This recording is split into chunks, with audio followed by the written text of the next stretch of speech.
निवडणूक आयोगाचे नव्याने निर्देशन देत केवळ एकच सूचक असलेल्या पर्यायी उमेदवाराचे अर्ज बाद करण्यास सांगितले आहे. बीड राज्यातील नगरपालिका निवडणुकीसाठी छाननी प्रक्रिया अंतिम टप्प्यात असताना आता राज्य निवडणूक आयोगाने अचानक नोंदणीकृत पक्षाच्या उमेदवाराबाबतचे निकष बदलले आहे. त्यामुळे ठिकठिकाणी मोठ्या गोंधळाचे वातावरण निर्माण झाले आहे. यापूर्वी राजकीय पक्षाच्या उमेदवाराला तो डमी किंवा पर्यायी असलेला तरी एकच सूचक पुरेसा असायचा. एका सूचकावर देखील पर्यायी उमेदवाराचा अर्ज वैध करण्याची सूचना असल्याने बहुतांश पक्षांनी पर्यायी उमेदवाराचे अर्ज एका सूचकावर भरलेले आहे.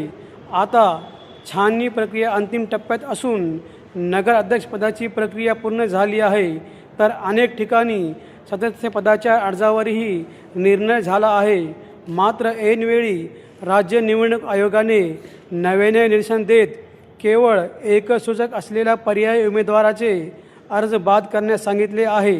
यामुळे सर्वत्र गोंधळाचे वातावरण निर्माण झाले असून निवडणूक निर्णय अधिकाऱ्यांनी वैध ठरविलेले अनेक अर्ज नव्याने बाद करण्यात येत आहेत.